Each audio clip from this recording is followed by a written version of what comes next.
Hello everyone, welcome to MindTube again, and in this course we are going to discuss the Java 15 feature, or you can say the features which were not available in Java 11 and will be available in next LTS Java 17. So without wasting much time, let's discuss what are the new feature available. First thing is I'm discussing the developer feature. So the feature which you can implement in your code, you can showcase your skills in this one, and there are some other features which are implemented at JVM level. I'm not going to discuss those features. So the first one is pattern matching with Instanceof. So it's a really good enhancement made by Java people, and you need not cast it to a specific object. It will be done by automatically in Java 15. Next is records. So if you're using DT object having get results only, then Java provided a very good feature for this one. Next is shield classes.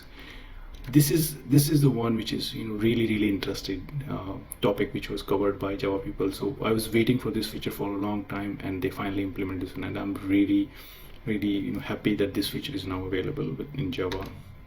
Next is switch statements. So again, a small enhancement is done in the switch statements of Java 15. Then the text blocks, you can implement the multi-line strings in Java 15 perfectly and efficiently, and then help with null pointer exception.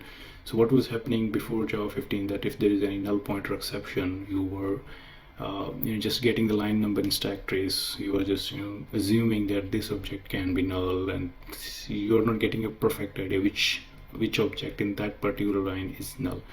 But now you can get this help with the Java 15. Then the local interface and really nice feature. Then the foreign memory access. So I will be covering all these topics, and I'm creating a separate video for each of these topics. So I would say that you please subscribe my channel and press the bell icon so that you can get notified that once the new video arrives, you can get to see this one. And I just want to say thank you to you guys for watching this video. Please like this video, share it with your friends who are really want to understand the new feature, because Java 15 is going to be the next topic of discussion in interviews. Thanks for watching this video again. I'll see you in the next video. Thank you.